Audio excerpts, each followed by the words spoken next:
السلام ورحمه الله تعالى وبركاته. البنات مرحبا بكم معنا اليوم في قناه هند بوحوش. كنشكركم كاع المتابعين ديالي. بالنسبه اليوم غنجي نقدم معكم اكله ايطاليا اللي هي بايلا المعروفه بزاف. غنقدمها معكم بطريقتي الخاصه وبمقادير هي جد بسيطه وسهله بزاف، من فواكه البحر، يعني كتجي رائعه بواحد العطريه اللي كتكون هائله بزاف لا في المذاق، والشكل ديالها كيكون بسيط ورائع، والمقادير ديالها كيكونوا ساهلين بزاف، وكنتمنى انكم تجربوها. وغادي ندوزو المقادير. بالنسبه للمقادير ديال البايلا ديالنا، عندنا هنايا الحوت، عندنا كالامار، وعندنا بوزروك، وعندنا ازيز. عندي هنا كما كتشوفوا شرائح ديال الدجاج قطعتهم قطع صغار. عندي هنا جلبانه، عندنا هنا فلفله مقطعه صغيره ملونه، درت هنا خضراء وحمراء وصفراء وليمونيه كما كتشوفوا، يعني فلفله ملونه. عندي هنا تقريبا زلافه ديال الروز كما كتشوفوا. عندي هنا كروفيت. عندي هنايا كما كتشوفوا السمو، فهاد السمو فقط للتزيين، تتبعوا معايا الطريقه. عندي هنا بصله محكوكه كما كتشوفوا. عندي هنا الربيع، ثومه، وعندي هنايا كروفيت. بالنسبه للعطريه عندي هاد لاصوص هادي كما كتشوفوا، صوص نوكاما، راه كتباع في الاسواق الكبار، خاصه بالسمك راه كتباع. وعندي هنايا طاباسكو كما كتشوفوا، يعني صوص حاره، وعندي صوص طوماط. وبالنسبه للعطريه عندي هاد العطريه هذه خاصه بالسمك، يعني كتباع في عند العطاره. غادي تتبعوا معايا الطريقه ديالها ونوريكم الطريقه ديال هاد العطريه هذه. بسم الله غادي ندوزو الطريقه. انا عندي هذه خاصه بالبايلا ديال الضو، نتوما الا كانت عندكم مقله ديال البايلا يعني تقدروا طيبوها فوق البوطه، انا هذه كتجيني سهله. غادي ندوزو للطريقه. غادي نشعلها، كنضيفوا زيت نباتيه تقريبا نص كاس ديال الزيت.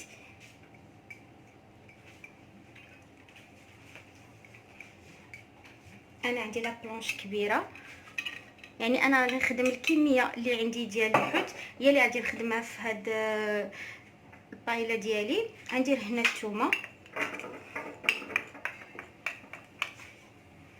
يعني غادي نبقاو نشحروا الزيت والثومه ديالنا حتى كنشموا ديك الريحه ديال الثومه مع الزيت مزيان، حتى كنحسوا بديك الثومه ديالنا شحرات مزيان. هانتوما كما كتشوفوا، يعني الثومه ديالنا كتشحن مزيان، كنحسوا بالريحه ديال الثومه كتطلع مع اليوفنا، كتشحن مزيان. غنضيفوا البصله كما كتشوفوا محطوطه. هانتوما كنديروا البصله ديالنا كذلك حتى كتشحن مزيان. كما كتشوفوا الثومه خلينا حتى تحمرات مع الزيت مزيان باش تعطينا داك اللوغو ديال الثومه.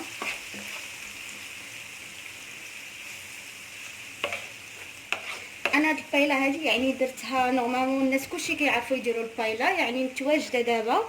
انا درتها باللمسه ديالي الخاصه، يعني كل واحد كيدير اللمسه ديالو في الطياب. هانتوما نخليو البصله ديالنا حتى تنزل، غادي نخليو البصله ديالنا نحركوها مزيان مع الثومه باش تنسجم معاها. انا غادي نسبق الحوت، غادي تسبقوا الحوت هي الاولى، الحاجه اللي كتحتاج الطياب هي الاولى اللي غادي تسبقوا. انا غادي نضيف السمك ديالي،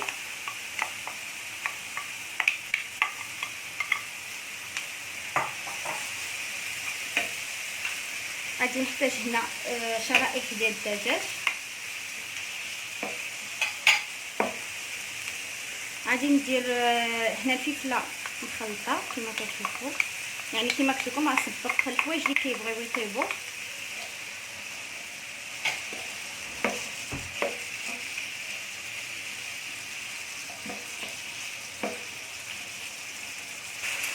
بالنسبه لهاد العطريه اللي قلت لكم تبعوا معايا نشرحها لكم. بالنسبه لهاد العطريه البنات راه فيها جميع المكونات اللي كيحتاج الواحد في البايلا اولا في الحوت، يعني فيها كاع العطريه اللي كتبغيوها، يعني ما كتحتاجوش تزيدوا شي عطريه اخرى الا كنتو غديروها.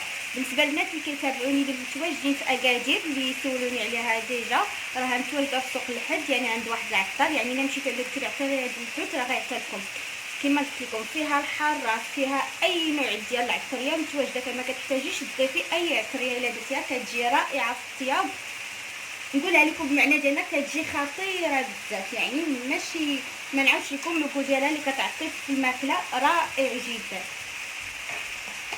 غنضيفو بزاف، يعني كما سبقت لكم ديك العطريه راها فيها كلشي، يعني فيها الثوم بودره، فيها الحار، فيها اي نوع ديال العطريه متواجد فيها.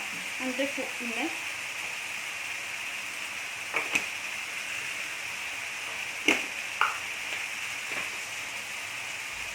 غنضيفو هنا معلقه كبيره ديال التميره. كما سبقت لكم انا غادي ندير معكم الطايله بالطريقه ديالي، يعني كما قلت لكم كل واحد درنا التحميره بالنسبه لهذا، يعني كنا كنعرفوا ملون غذائي غير الصحه ديالنا وهضروا عليه الناس كيقول لك خطير، ولكن بالنسبه للطايله كيكون ضروري هو اللي كيعطي هذاك اللون، يعني ضروري كنديروه، يعني كنحتاجوه واخا هو مضر للصحه. كاع الناس ما كيحبوش يديروه، كيخدموا غير الخرقوم بلدي. غنكتفي بهذا القدر. غادي نزيد شويه ديال الثومه بودر واخا كاينه في ديك العطريه. انا غندير هاد الاعشاب المسمه راه ديجا شفتوهم عندي، يعني فيهم لي سيبوليت، فيهم بوارو، فيهم جميع ديال الحوايج اللي كنحتاجوهم، راه كاين فيهم اليازير. غادي نضيف فيه الخليط كنسم ليا الطايله. غادي ندير شويه ديال الزر ابيض،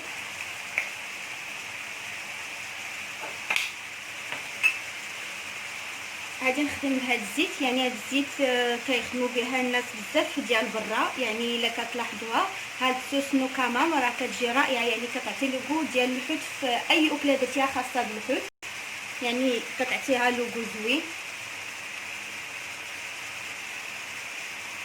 هانتوما يعني خوفي على القليل، راها كتكون مجهده بزاف، يعني ما تكثروش فيها، راها مجهده بزاف. غنديرو شويه ديال الطباسكو، ما نكثروش، يعني الحار حسب الذوق، يعني كاين اللي ما كيجيش الحار.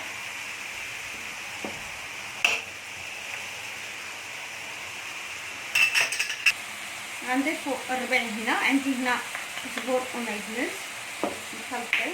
غادي نخلطو الطايله ديالنا كما كتشوفوا، ها هي كطيب، يعني كما ديك العطريه وديك الزيت ديال الحوت، يعني عندها واحد الرائحه كتطلع ما نعاودش لكم، ما شبيتكم فيها البنات، راه كتطلع جديده بزاف. هانتوما غنخلطوها مزيان، غادي نخليوها طيب على خاطرها، يعني طيب لينا الحوت على خاطرو، غادي نسدوها طيب وندوزو المرحله الثانيه نوريها لكم. هنا البنات كما شفتوا كما قلت لكم ندوزو المرحله الثانيه. عندي هنا الكروفيت، انا نقيت الكروفيت ديالي، هذا القشور ديالو هنا درتوه في الطنجره ديالي مع شويه ديال زيت نباتيه، غادي نشحرهم مزيان كما كتشوفوا. انا ديجا شعلت الطنجره، غنشحرهم مزيان في الزيت، غنخليهم يتشحروا مزيان. هانتوما سديت عليها نخليها تشحر مزيان بما يطيب الماء ديالي، انا درتو يطيب غادي نكبو عليها. هانتوما البنات كما شفتوا هي تشحر الكروفيت ديالنا اولا القشور ديال الكروفيت ديالنا عفوا. انا ديجا درت الماء طابلي، غادي نضيفو ليه تيتخبى القشور ديال الكروفيت كامل، غادي نخليه يطبخ فيه مزيان ومن بعد ندوزو لمرحله اخرى. هانتوما كتشوفوا ها هي كما كتشوفوا الحوت ديالنا هو كيطيب وكيعطي ديك الرائحه الرائعه، ماشي كما سبق ما شهيتكم فيها، يعني كيعطي واحد مذاق رائع. كما شفتوا هي كطيب مع حد الحوت ديالنا كيطيب، ها هو الكروفيت ديالنا كما شفتوا هو غادي كيطبخ كيطلق داك اللون ديالو. كما قلت لكم دابا ندوزو لمرحله اخرى ديال الكروفيت، دابا تشوفوها تتبعوا معايا وتشوفوا. هانتوما البنات بالنسبه للقشور الكروفيت ديالنا ها هو طبخ مزيان، تعطينا هذا اللون هذا كما كتشوفوا. انا غادي نطحنو، يعني تبعوا معايا الطريقه، غادي نطحنو مزيان تعطينا واحد لاصوص اللي هي كتكون خاطره مزيان، وغادي نصفيوها.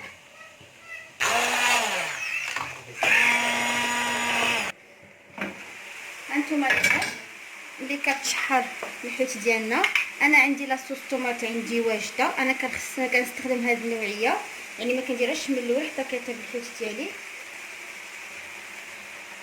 يعني كنديرو كميه كما كتشوفوا. البايله كتبغيش لاصوص طوماط. نخلط كنشوف واش ديك الكميه اللي كبيت كافياني، يعني نخلطها مع الزيت، يعني حتى كنشوف واش كافياني. ها هي انا الرز ديالي انا غسلته، يعني غسلته من داك النشا اللي فيه، غادي نكبوه.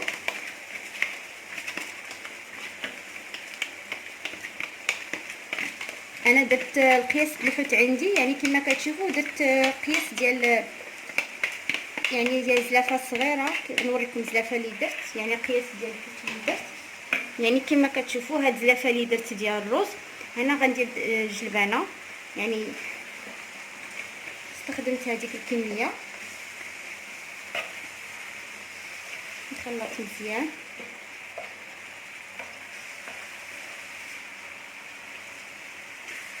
نجمع كاع الجوانب.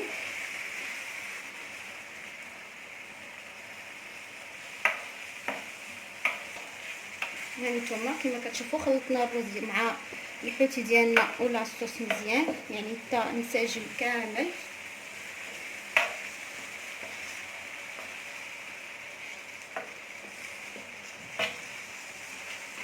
هنا عندي كما كتشوفوا داك الكروفيت اللي طحنا، ها هي عطاتنا هاد المرقه هادي. يعني ملي طحنا راه صفينا في الصفايه. انا غنوريكم،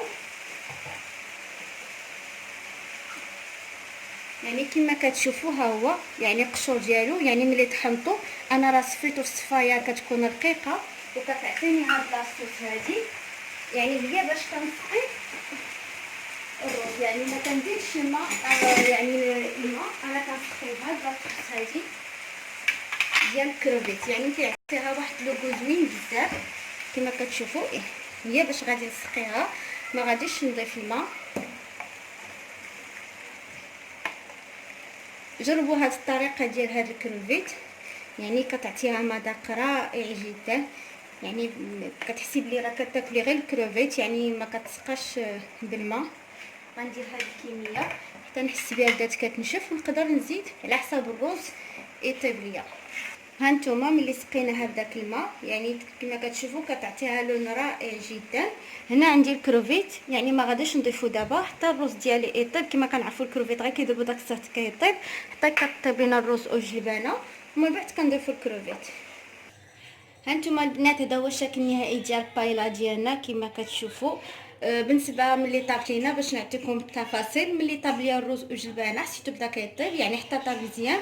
لحت فيه الكروفيت كما كتشوفوا. وبالنسبه للتزيين انا درت كروفيت ودرت كما كتشوفوا هنا السمو، زينته بالحامض. جربوها راها كتجي رائعه، يعني وسهله بزاف، ما فيهاش الخدمه كثيره. وكنشكركم بزاف. وبالنسبه للبنات سمحوا لي غادي نتذكر، بالنسبه للبنات اللي سولوني انت غادي نبدا الخدمه.